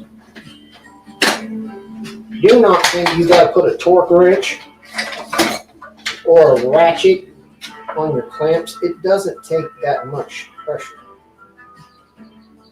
Matter of fact, the more you put on it, the more chance you have of everything starting to bend and go crazy on you because it's trying to get out of the way of all the force you're putting on.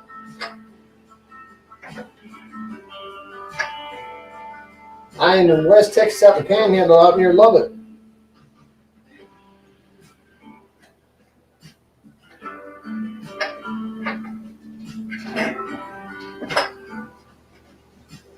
Which is good because I rarely have to worry much about wood movement, moisture levels. Hell, I'm out here in the middle of that. If you get moisture around here, you better be thankful. All right, that's one. We'll set that aside.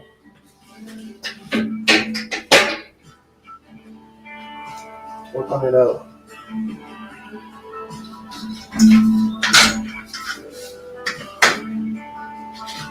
Labor law consultant. You know, that is such a hot topic right now, especially around here. I mean, out in this area, and I'm sure in other agricultural and rural areas, you know, it is the unspoken norm that when it's time for harvest, everybody's going to show up. They're going to work the harvest nice and cheap, get the work done fast, and then head back home. You know? I doubt a single one of them is going to be dumb enough to try to come this year. And I wonder what all them boys are going to do with all of their crops and their herds. Knowing damn well they ain't going to have that labor shed to work with.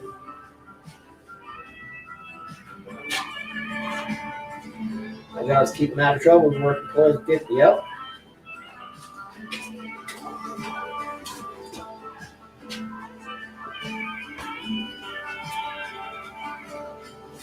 So you've got a pretty vested interest in current events then, I imagine.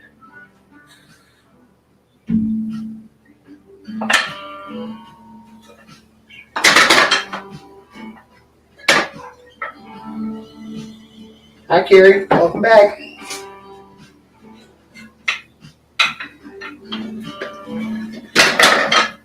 Now this one, my thicknesses came out a little off, so I'm going to run the other way so that I'm flat on the bottom.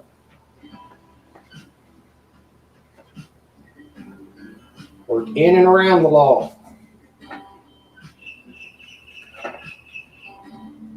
Well,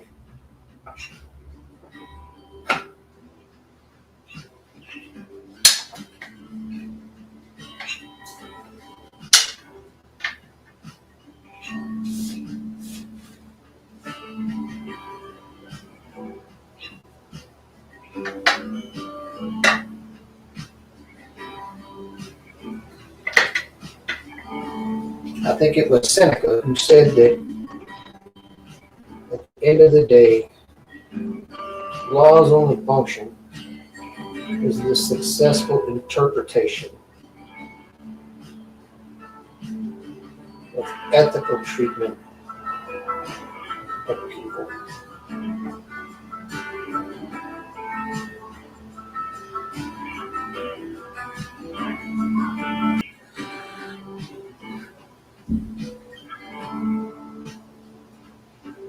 Oh my goodness. Thank you for joining too, because my thought is, here's honestly, if I got to tell you the truth, the big reason why I decided that I was going to start trying to do more lives is I done hit the subscriber mark for the partner thing, you know, we enable supers and all of that kind of stuff.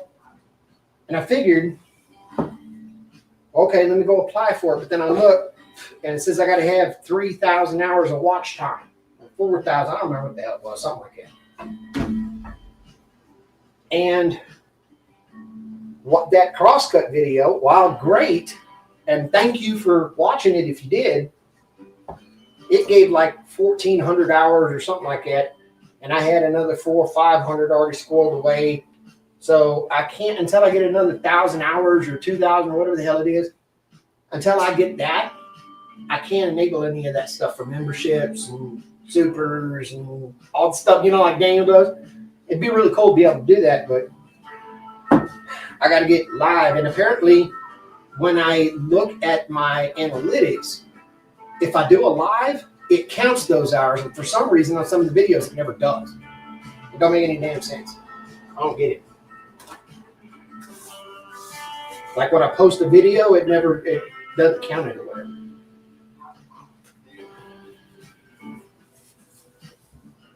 Two-minute tips for woodchurn. Oh, but you do a lot of shorts, I bet, don't you? I mean, hence the name, 2-minute tips. You had a video longer than 2 minutes, somebody'd sue your ass. I'm kidding.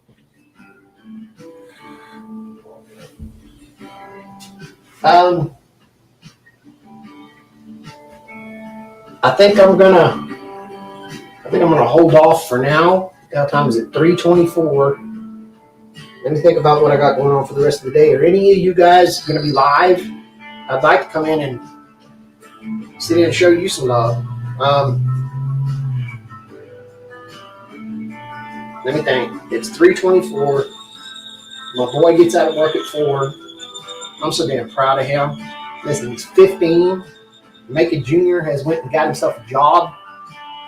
Busts his tail on the weekend. He was there at 6 o'clock this morning. Gets off at 4. Does that every Saturday and every Sunday. You'll be on Ryan's later? Okay. I might pop in there because honestly, Whack and Chat was really losing his mind over that. I don't know. Were you in the live last night with me?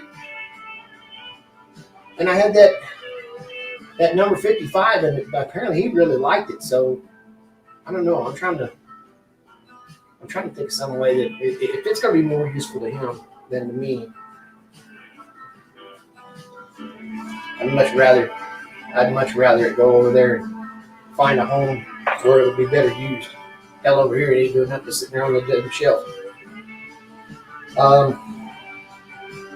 So, all right, my boy gets off at 4. My wife gets off at 4:30. And then I got a mental health appointment at 5.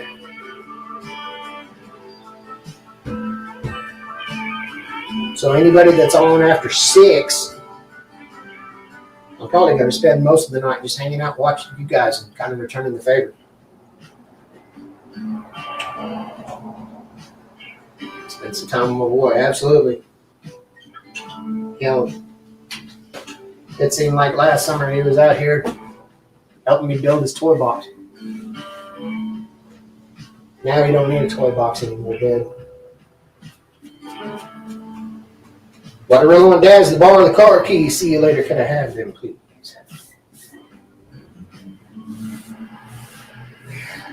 Dan's homestead's going on tonight, isn't he? What time is that? I forgot. He told me half a dozen damn times and I can't remember. Oh, God. Listen, my first videos, if you go back and watch the early stuff, it is unreal. Those kids couldn't leave that damn bike alone. I mean, I don't know. And at that point, they weren't familiar with me. I mean, they weren't understanding that I was making YouTube videos. They just saw me out here in the shop like I'm always in. Back and forth all over the damn neighborhood. It was absolutely crazy.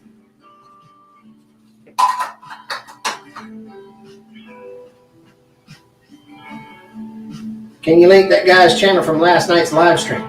Oh, it's 77 Rockets, isn't it? Isn't that what Ryan called his? Is it 77 Rocket or 77 Rockets?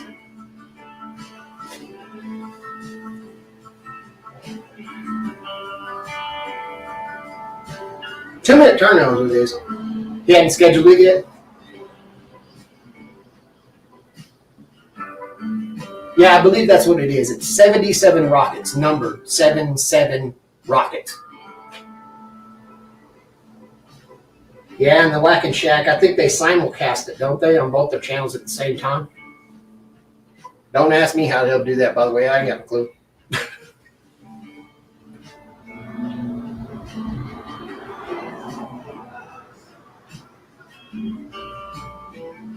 guess I'll show you one more time before I get ready to sign off so I can go get the boy from work. What I did was I got the lathe. I think it's already ready to go. Let me kick it up over here. String out what I did so far. It is a very rudimentary prototype at this point.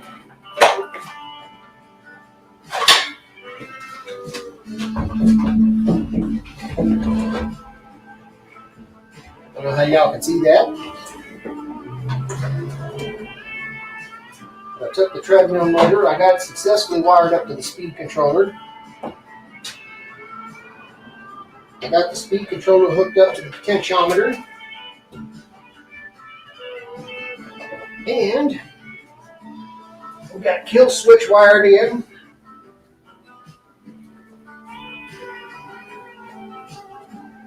It's tucked under there.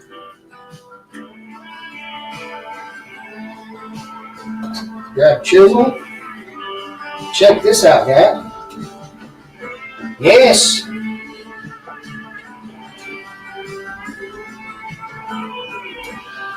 Lock down my rudimentary tool rest I cobbled together. Engage your safety squint.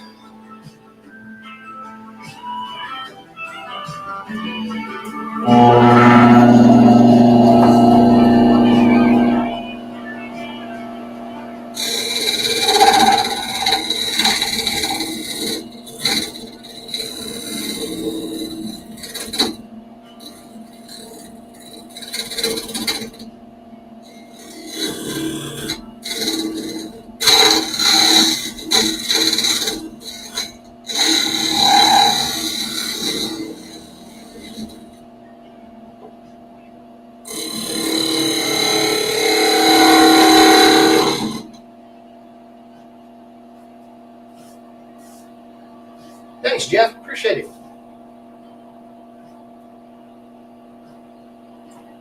I believe everyone would concur that that has given me a solid proof of concept.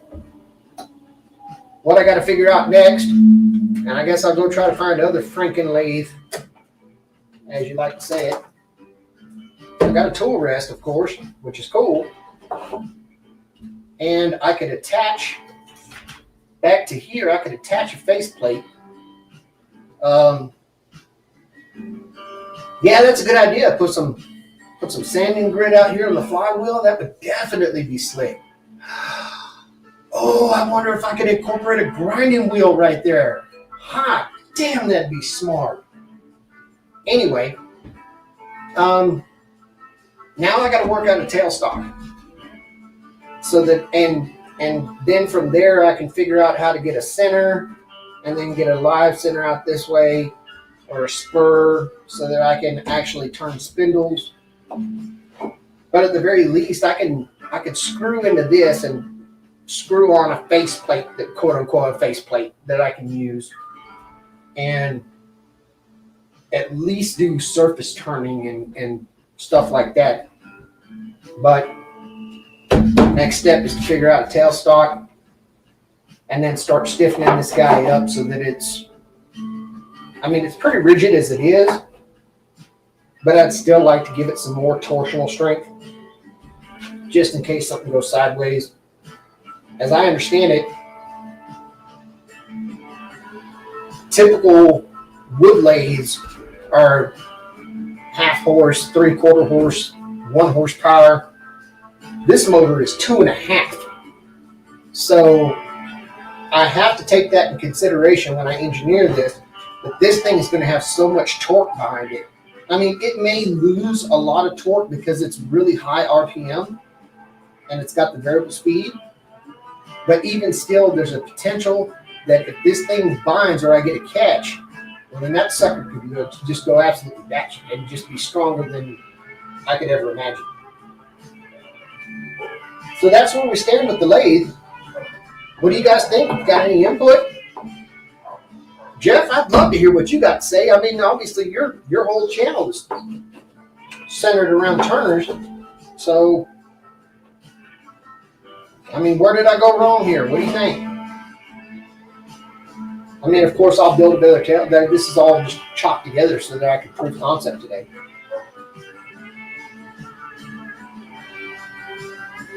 Should be making a router table. Yes, it is DC, and I can reverse the polarity by swapping the wires over here so that I can rotate either this way or the other way. So I'll constantly have it turning down on my side. Hello? I think I talked about it last night. I've got a little 3D printer up there. I think I want to take two Acme screws, the stepper motors, and those collets off of that 3D printer. And I can't see a reason in my mind why I couldn't make one hell of a router lift out of that. I really do. I think it could be an awesome router lift. And it could be computer controlled. Hey, Mike, good to see you.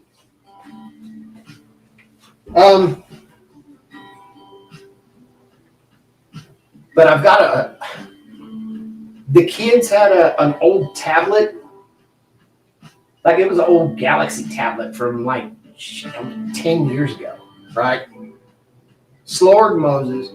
I think what I might do is try to write a custom Python script to run those two stepper motors, put it on that tablet so that I've got a touchscreen control and run the router lift that way. That's a hell of a lot of work, but I do want to take off after the lathe first because I think I made a hell of a lot of progress here today.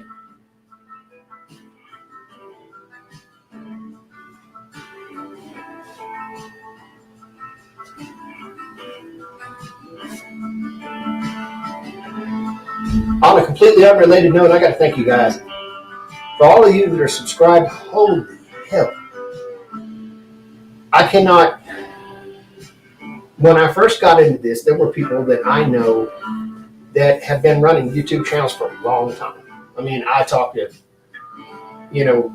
Jeremy Fielding, or I talked to John Malecki or Izzy Swan. And they're saying things like, you know what, to get yourself monetized, you're probably looking at a year or two putting out videos before they'll even think of that. And to think that I started doing this on New Year's Day, and I'm on the cusp of getting there already, it's just unreal. And it has nothing to do with my ability to put out videos. I assure you of that. Do not think I got it twisted. All right? I know it ain't got anything to do with me. It's got everything to do with y'all. And the way that y'all embraced me and you guys took me in, called me one of the tribe, it ain't got a damn thing to do with me. It's every bit of it is y'all. So, seriously, thanks. It's cool as hell.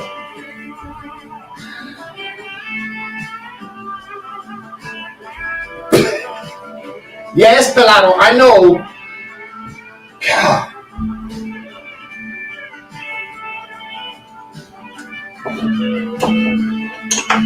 I love Pelado. He's got the same sense of humor as me. I'm a smart ass, and I love it. It really is. It is a slow, steady climb in a lot of ways, but I'm shocked that it has been at a pace that it's been so far. I never in a damn minute thought 4 months would have been enough. Like my blood pressure changes.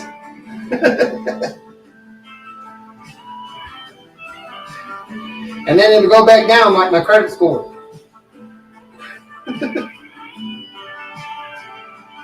Guys, I think I'm just about ready to wrap it up.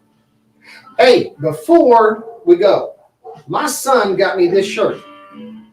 I don't watch anime. Any of y'all know what the hell this is? I have no clue. But he says I'm cool because I'm wearing it. Put it in the comments on the video if you do. I have no damn clue. Personally, I think it makes me look like an old guy that's out of touch trying to look like a 20-year-old kid. But he seems to like it, and that's all that matters. Thanks again, guys. I really appreciate it. I'm gonna go ahead and wrap it up. Go tend to my boy, get my wife, maybe go get a bite. I'll see you guys around the lives tonight. All right. Thanks for hanging in. Take care, guys. Awkward.